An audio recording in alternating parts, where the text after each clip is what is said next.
Hello, everyone, and welcome to the information webinar for Ohio's Youth Navigator Network. So as shared during today's info session, my colleagues and I will be providing an overview of Youth Navigator Network. And so during the presentation, we want to, again, encourage folks to chat and share your thoughts on any questions that come up for you. In the meantime, I am dropping a little introduction into the chat, some questions for folks to feel free to answer in the chat area.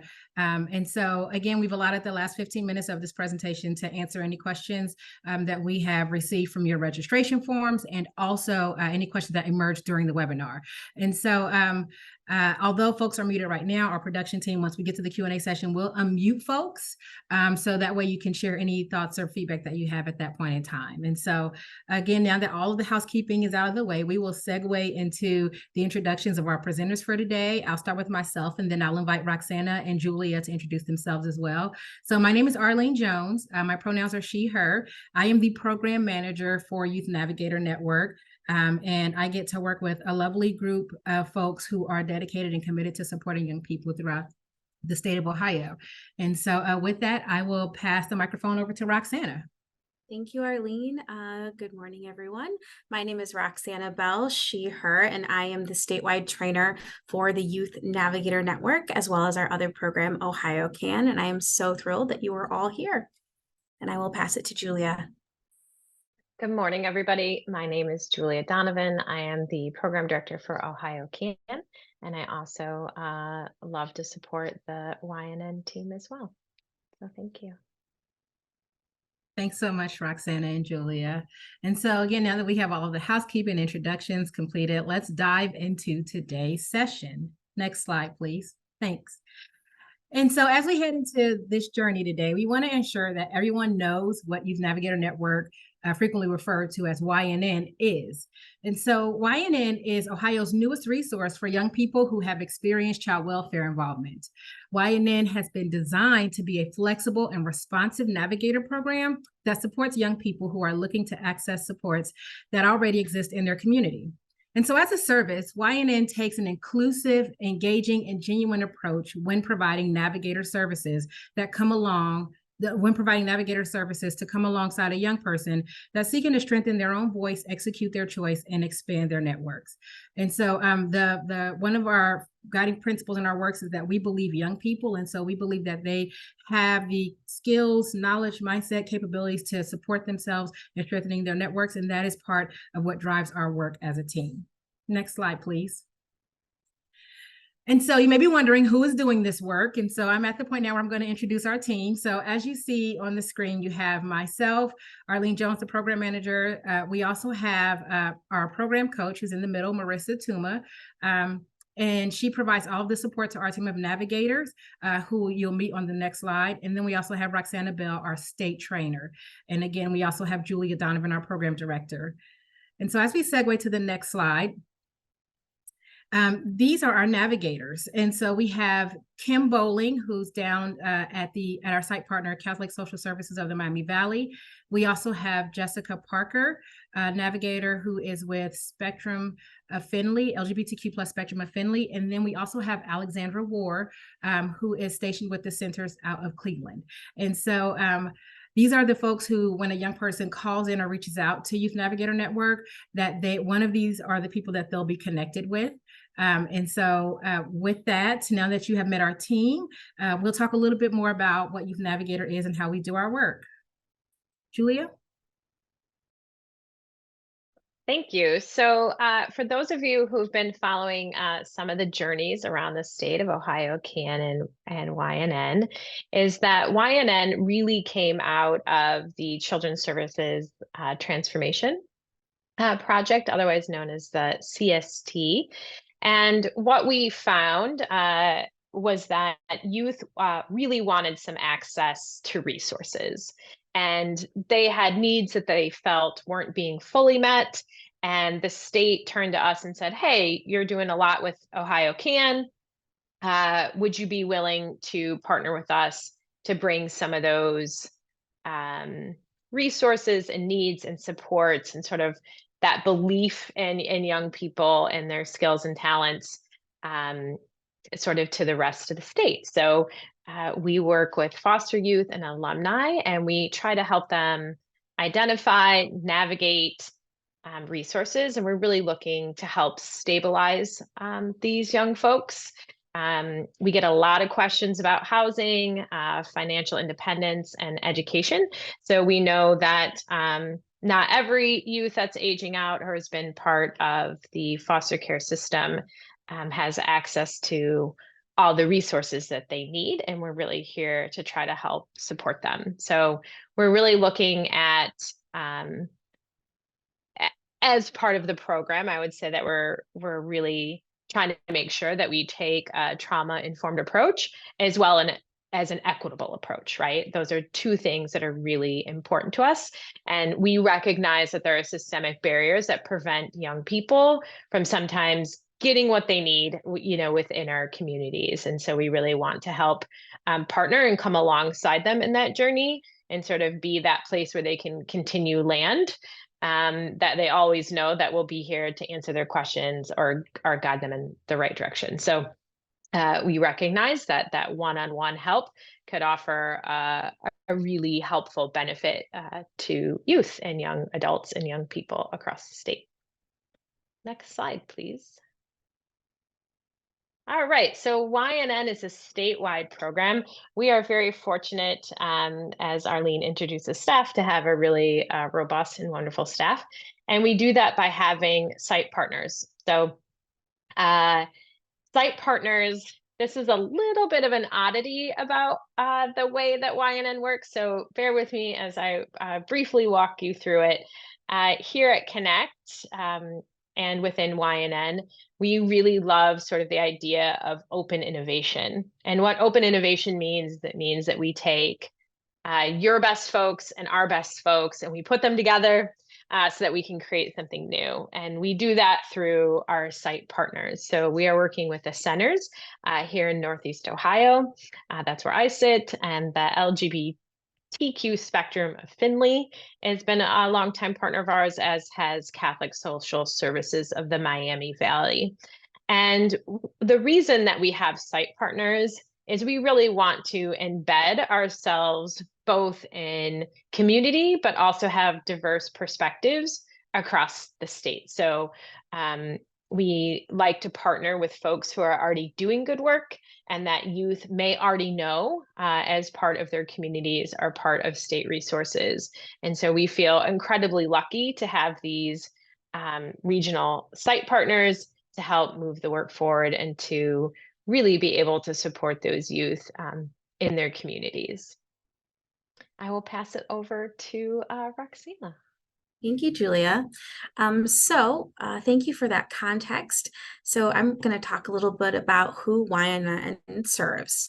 So we serve, as has been mentioned, foster youth and alumni up to age 23 who are currently either in care, they're aging out, transitioning out of care, or connected to out-of-home care in some capacity. Additionally, we also serve young people who have an open case with Children's Services within the last 24 months. So again, we've made this, again, really focusing on the transition age youth, but also opened it up a little bit so that many youth can have the opportunity to engage with us. Next slide, please. All right, so how do we do this? How do we go about engaging with young people? So we currently are going to be piloting a texting line. So you see that number on the screen. We also have a toll-free phone line that young people can call in to us. And then we have our website and email listed below, which act as resources that young people can access on their phones, on any device that they may have. And then we will very soon, at the end of the year, have a dedicated YNN app to help support our work and partnering with young people. And I pass it back to Arlene. Thanks so much, Roxana. And so you may be wondering, what areas of work does Youth Navigator Network provide support in? And so to answer that, there is a display on your screen, and you can see that we have these 9 different areas listed. And so our navigators, they can provide support in all of the areas on the screen before you. And that can include things from locating tutoring support, to providing information about financial aid resources for young people who may be interested in post-secondary education. It can also include things like finding a daycare that's open during third shift, or even connecting with workforce development programs and opportunities, locating housing resources that are available, learning more about financial resources that could support a young person in paying for utility bills, and even where a young person can go and get a hot meal or some support around food and security. And so our navigators, when they're doing this work, they do this by connecting with the young people and being led by their voice. And then in that conversation that we have with the young person, we provide them with an e-binder that is curated just for their specific need. And so we're able to do this highly curated binder for them by using an information hub that allows us to look at resources in an area that a young person is located in, or maybe it's an area that they may be interested in going to. And so this is how we do our work. We use this information hub to identify those resources, locate them, and then also support a young person in understanding how to access them. Our information hub allows us to be able to share notes with each other around things like, who's the best point of contact person in this specific organization or agency? What is the best time of day to call? And so this is all about removing some of those barriers that young people have experienced when trying to access resources and supports within their community. And again, all this is done in partnership with the young person. We want to make sure that they are aware of, all of the things that they need to consider, even if it's something around supporting them and making a phone call, because not everyone knows how to make that initial phone call. So helping a young person and making a phone call, whether that's practicing with them or something along those lines. And so as a service, we are committed to working with young people. We don't do 2 and we don't do 4, we do with young people. And that is really the work, one of our guiding principles as a program. Next slide, please. And so these are some examples, quotes from a young person who have reached out to our navigators. We've had requests around figuring out emergency housing or shelter, filling out a FAFSA, someone who's not sure how to apply for unemployment, or even someone who's transitioning out of care. They want to understand all of their rights, or somebody who's looking for a scholarship to pay for school. And so with that, these are all areas that we as a service have done the recognizance work on to be able to make sure that we know what resources exist and how to support a young person in connecting with them. And these are all things that have come out. These are web inquiries that we receive. So we have our website that young people can reach us on. And again, we also have the phone line as well. And so we provide support around an array of areas that young people need support in or are looking for support in. We did that with the intention of making sure that we were being responsive to the things that came out in the Children's Services Transformation Advisory Council. And we wanted to make sure that young people knew that this was a program that is being provided in response to that and being responsive to what it is that they need. Next slide, please. And so for Youth Navigator Network, you can see on the screen, these are our guiding principles. Again, this is something that is driven by youth. It is youth-led. And so we are specifically focused on what a young person brings to us as their primary need for support. And so we do this through those intentional partnerships and with an effort to remove any barriers in accessing those services. And that is why within our info hub, we will share details like this is the best time of day to call, or this is the person you want to reach out to, or maybe it's something along the lines of, I need to get a state ID. Well, you want to access this resource to help you with getting those documents. And then you want to go here to make sure that you have the funds to pay for it. And then we can go to get a state ID. And so even helping a young person to understand those steps that are all involved are all about removing the barriers that exist when it comes to accessing services. We like to say, you don't know what you don't know. And part of our role as a support is to help young people uncover those things that they don't know. Another one of our guiding principles is having the staff who have the willingness and capability to navigate those complex systems and also provide the trauma-informed care and be responsive to the needs of young people. All of our navigators have been trained on being trauma responsive. All of our navigators have been trained on positive youth development principles. They have had youth engagement training. We have provided navigators with an array of supports around training and staff as well. We have 2 Youth Thrive trained staff, and that would be Marissa and Roxana, who are able to make sure that we're being as responsive to young people as possible and making sure that we have done the hard work so that way the young person can have a little less of an arm with accessing those services. And then finally, YNN as a policy, we center the voices of young people, and that includes supporting them and building the relationships between them, between young people as peers and also within their communities. We have heard young people say that they want to be connected to their community. And so that is something that we as a program make sure that we have at the center of all of our work, and making sure that we're supporting young people and building out those connections as they seek to connect with other folks, whether that's in a peer-to-peer setting or even inside of a community setting. Next slide, please. And so we also have a Young Adult Advisory Council that helps inform and guide this work. And again, this is all getting back to YNN being a service that is centered on youth voice. So our Young Adult Advisory Council, it is a group of statewide young people who help to inform the design and direction and ongoing execution of our program. Our Young Adult Advisory Council, they have reviewed every policy procedure that we have put forth. They have given us feedback, and we have integrated that into how the program will be carried forth. So the Young Adult Advisory Council, they meet on a monthly basis, and they provide valuable, incredibly valuable input on a rotating collection of topics, even to the point of how we have a conversation with a young person. Our Young Adult Advisory Council informed what that process should look like, to the point where we don't do an assessment with a young person. What we do is we have a conversation with them to explore what their specific needs are.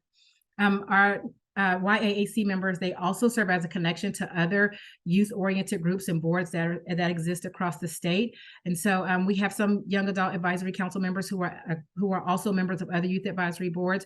And then we also have our Young Adult Advisory Council members who expressed an interest in making sure that they had a platform for hearing from other young people. And so that also created a youth contact form that we have on our website as well for other young people across the state to share any concerns or ideas or thoughts that they might have with our council members. So making sure that they're connected to all of those around them as well. And again, helping to continue to center youth voice in all phases of this work. Because again, this is something that was created to be responsive to what young people said they were needing. We want to make sure that we maintain that way. And so with that, I am going to now pass the baton over to Roxana. Thank you, Arlene. Next slide, thank you. So who should contact YNN?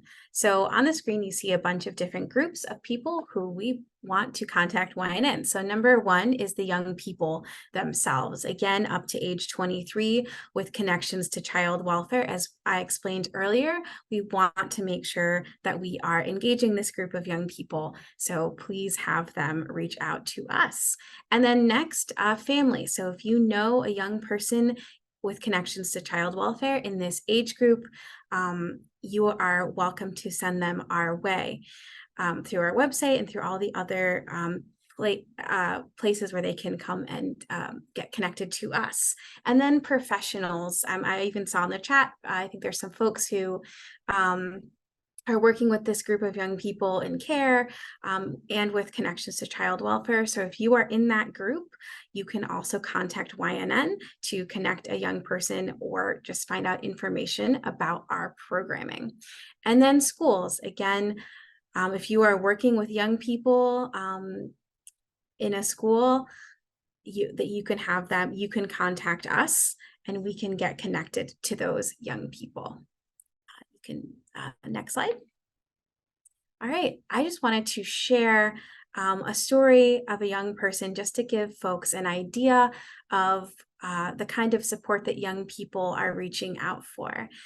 So this young person reached out to us to find a new place to live, and they did not have short-term or long-term prospects for housing. So Kim, our navigator, who you saw on a previous slide, jumped into action and was able to identify local resources, and she was able to contact those resources together with the young person. And then they worked together, they partnered together and created a long-term action plan to make sure that this young person had housing stability beyond just the call and that moment in time. Additionally, Kim went above and beyond and contacted the county agency to help assign a case manager to this young person for ongoing support. So this is just a perfect example of the level of support that YNN aims to work with young people in any interaction. Here, I really want to point out to just the sort of level of support in terms of Kim was walking through calls with that young person, was really supporting them to make sure that they had ongoing stability. And next slide. Okay, so we really, one of the reasons why we were having this webinar is that we really want everyone on this webinar to help spread the word about YNN. Because it can really help us get out there, help us reach young people who we are not able to reach right now. And so you can do that through a couple of different ways. So you can request marketing materials, which we can mail to you, and then you can put them out in your community. You can share our website, and you can do that through this little code on the screen. We can also present to you and your staff about what YN is, as we are doing now, and what it offers to young people. And I will, next slide. And lastly, these are our ways that young people and other folks can contact our program. Our text line, our main phone line, and then our website are all available to you. And I'm going to hand it back to Arlene. Thank you, Roxana. And so we are headed into the questions component of our presentation for today. We did receive some questions via the registration form, but we want to pause here before we head into the Q&A section to answer any questions that folks might have.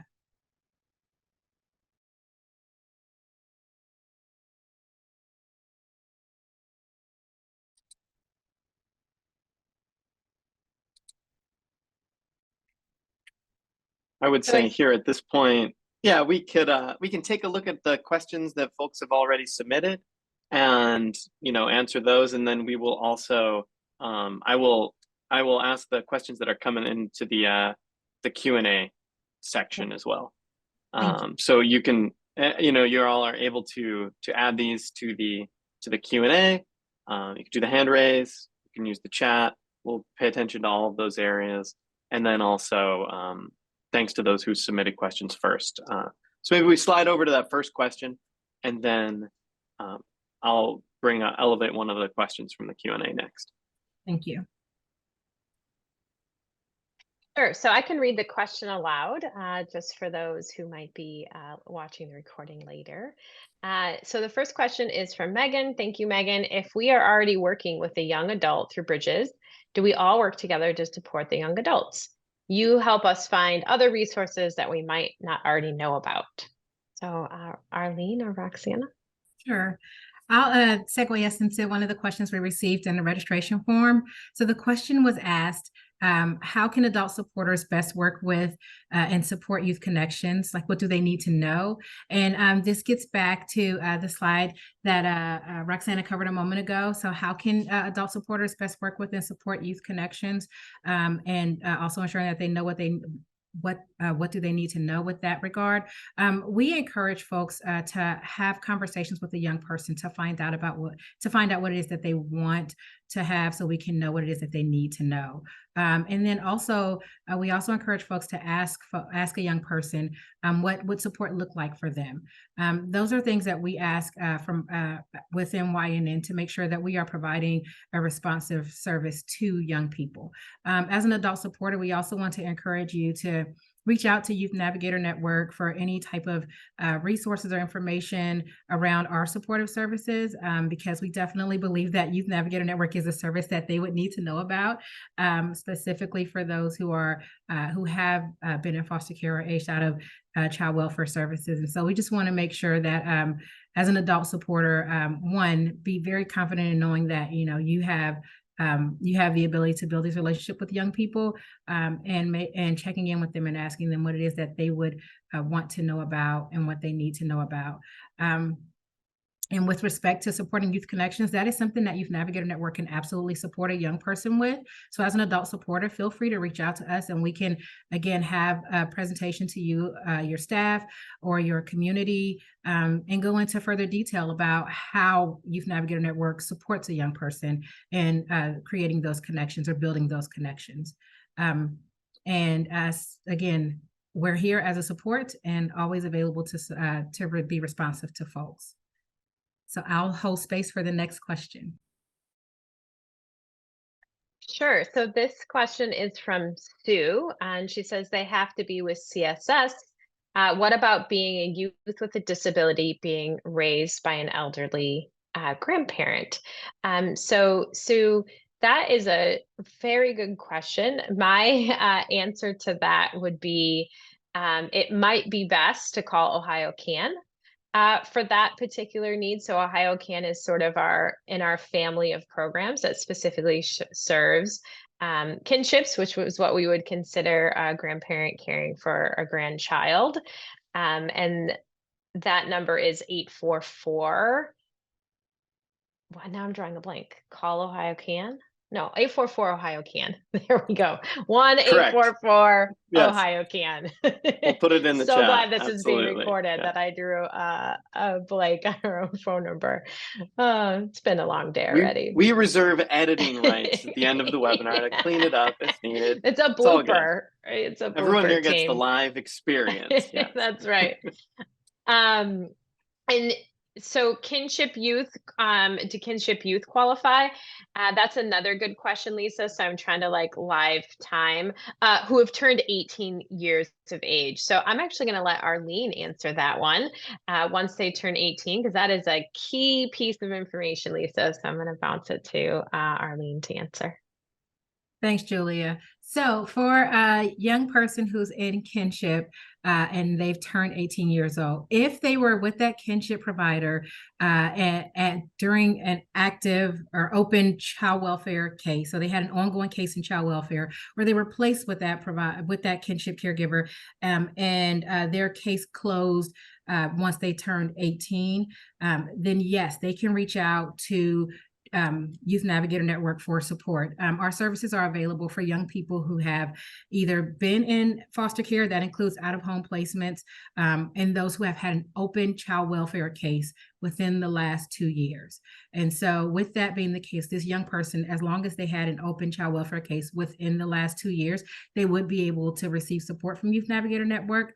And in addition to that, for young people who were in a kinship setting and essentially aged out of child welfare involvement, so maybe they were placed with a kinship caregiver, but the final permanency status had not been achieved before they turned 18, they are able to reach, or before they turned 18 or aged out of foster care, they're able to receive support from us as well. For young people who age out of care, they're able to receive support up through the age of 23. And so that's something to keep in mind as well. And so I'll segue us and ask another question that we received in the registration form. And that question is, how can Youth Navigator Network benefit a young person about to emancipate? And so one of the things that my mind instantly jumps to when I hear questions like this is around, one, making sure that young people know what resources are available to them post-emancipation.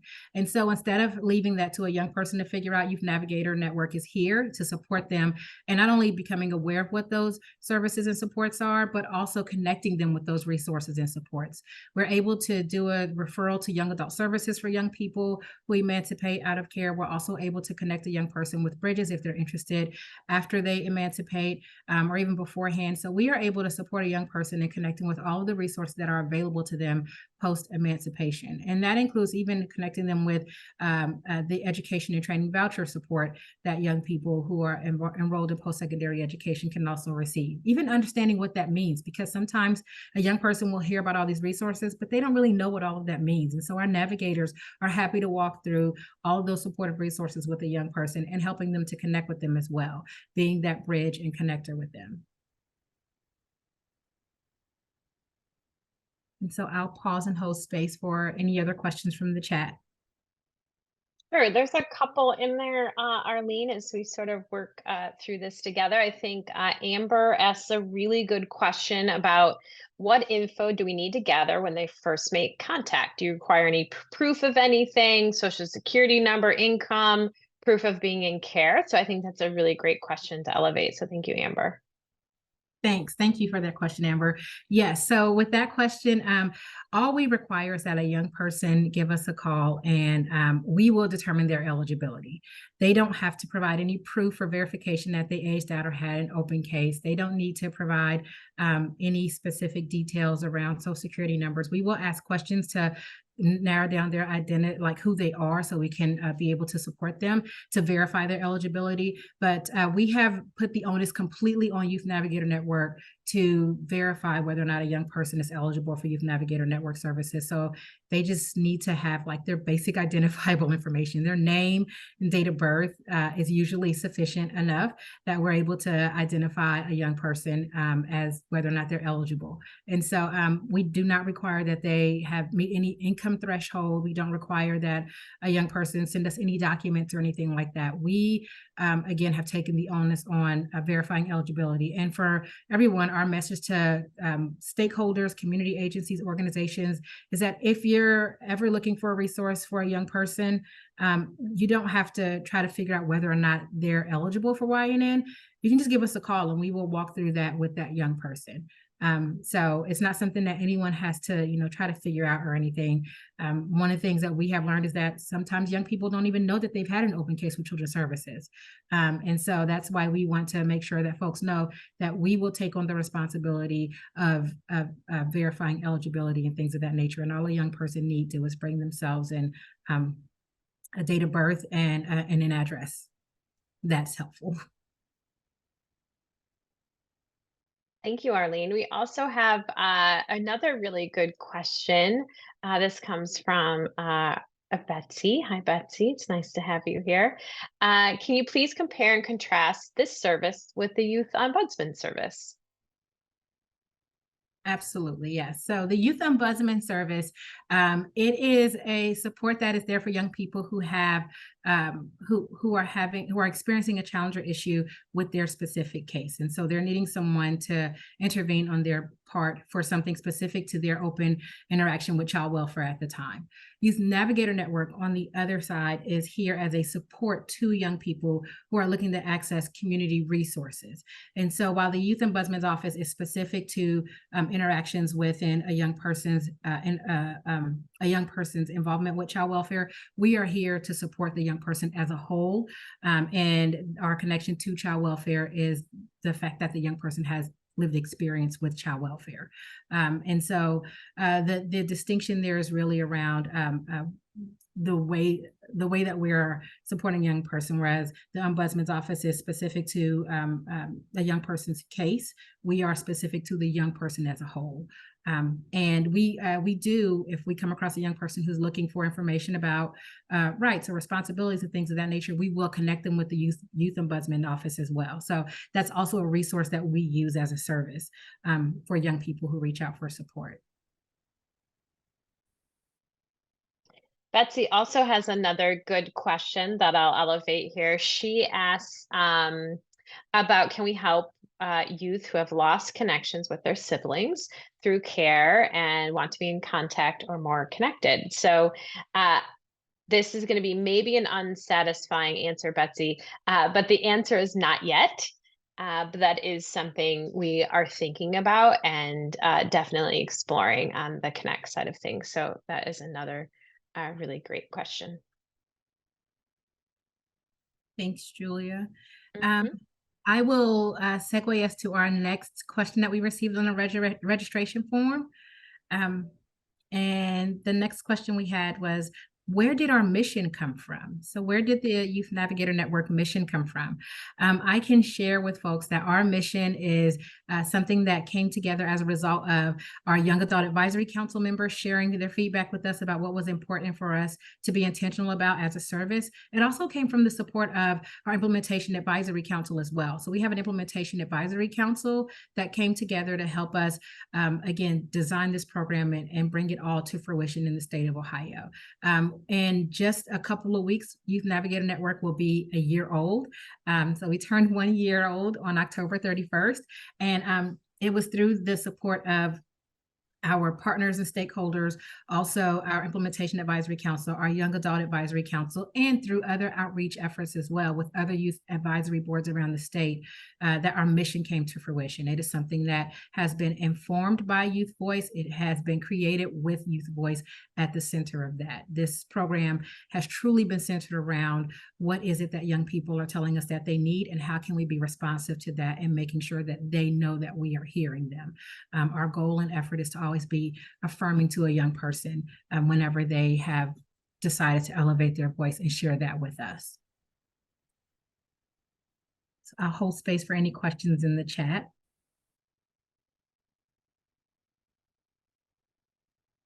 I was just Oh, go ahead, Roxana. I was going to highlight Amber's. Yeah, it's another good This is question. an excellent question. So is this a program that the youth are making a commitment to, or more of a service that they can call over and over for resources and referrals, more similar to 211?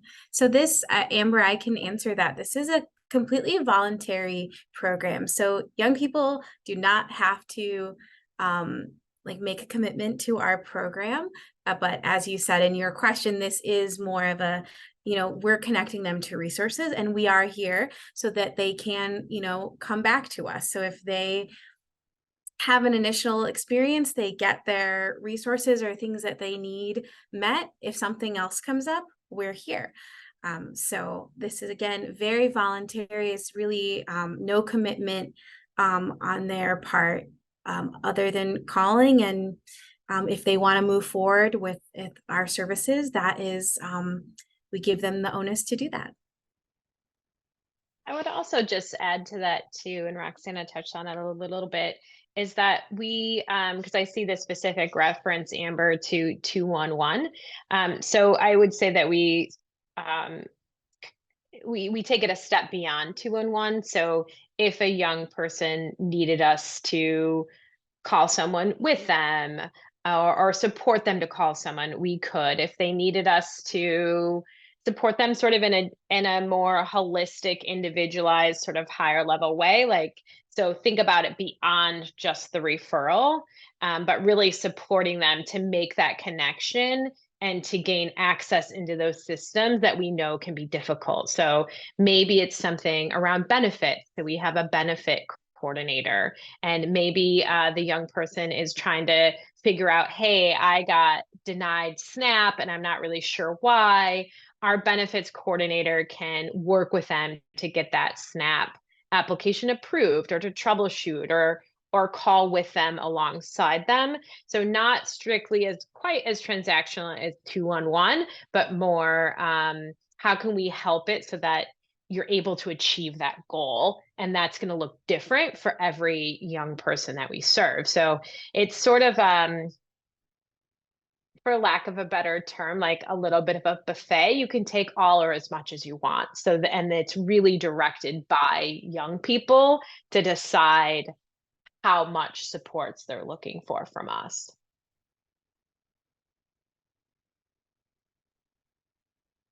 Thanks, Julia and Roxana. Sure. And Jay, sorry, Brian, I did see, Jay, you have a couple of emancipated youth who are fighting to get their children back from JFS.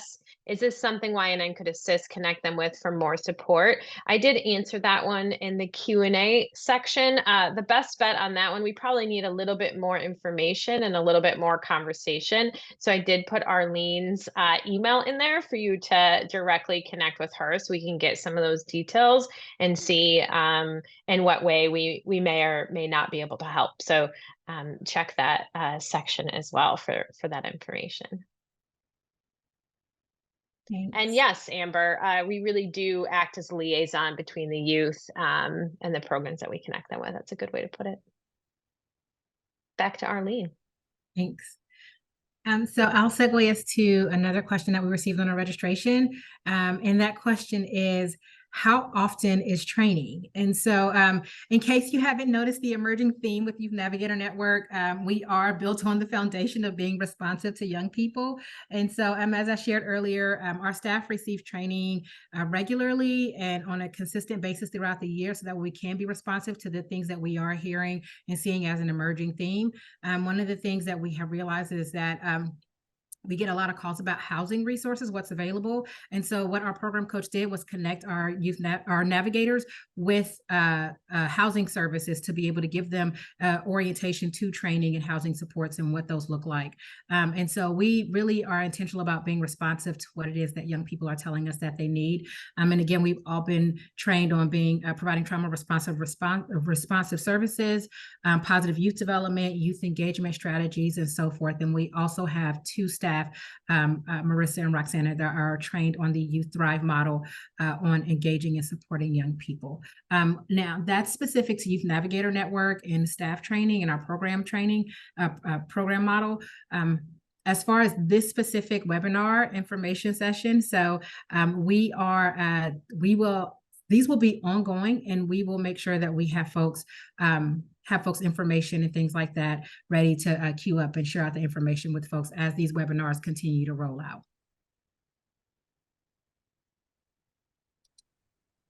I was just going to say, technically, the webinar is over, and that's fine, and we can keep answering questions, but I just wanted to shout out for those who have it on their calendar and have maybe moved on to the next thing or need to, that we really appreciate that you have been here with us. But we've still got 56 people and some questions. So Arlene and Julia and Roxana, as much as you want to keep going, obviously we will continue to support that. So we were all glad it didn't just end at 12:15, because you never know with technology.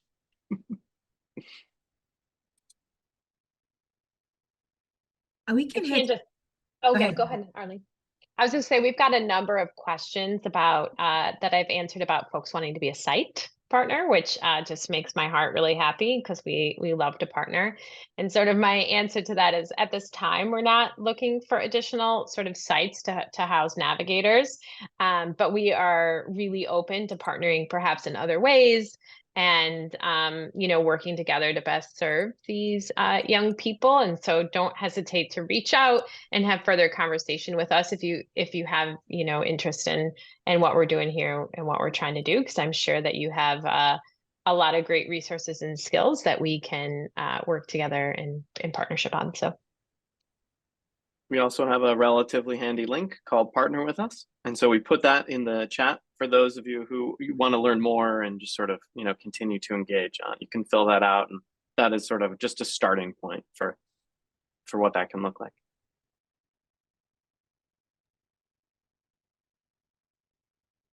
I will answer our last question that we received from our registration form, and then if there are no additional questions in the chat, we can close the webinar. So the last question that we received says, can I get help for a 16-year-old, 20-year-old, and a 70-year-old in kinship care, and also a children's services referral if needed?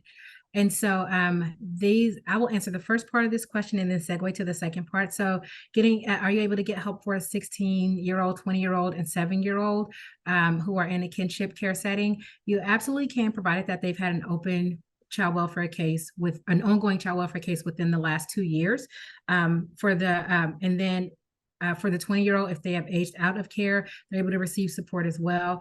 And then with respect to a children's services referral, if needed, that is something that you'll want to reach out to me about. We don't necessarily provide referrals to children's services as a support. However, if there are specific resources that you're looking for with regard to supporting young people in this specific age range, we can definitely provide some support around connecting with those resources. Again, this kind of bleeds into something that we may need more context around. And so feel free to reach out to myself and we can explore what supports and resources might be needed. Julia, Roxana, did you have anything you wanted to add to this specific question? Nope, not to this question. Just a reminder that we will be sending out sort of all the information that we've shared, sort of all the links and numbers and sort of bits and pieces that we've shared. So we want to make sure that you have the resources you need and you know how to contact us, as well as the Ombudsman's office and things like that. So we'll make sure you have that.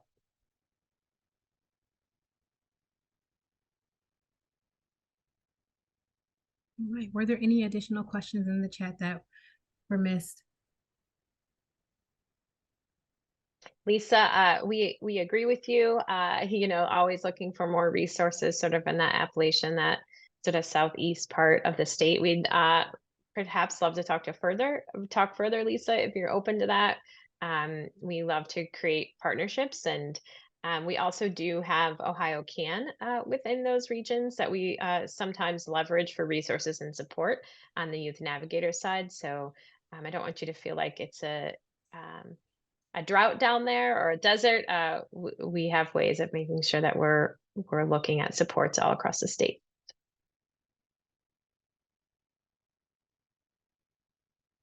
Well, I want to thank everyone for their time. And thank you so much for joining us and for staying with us an extra 5 minutes. So we hope you have a wonderful remainder of your day. And again, feel free to reach out to us with any questions that you have about Youth Navigator Network. We are here to support you and give you information as much as possible. Thank you so much and have a wonderful remainder of the day.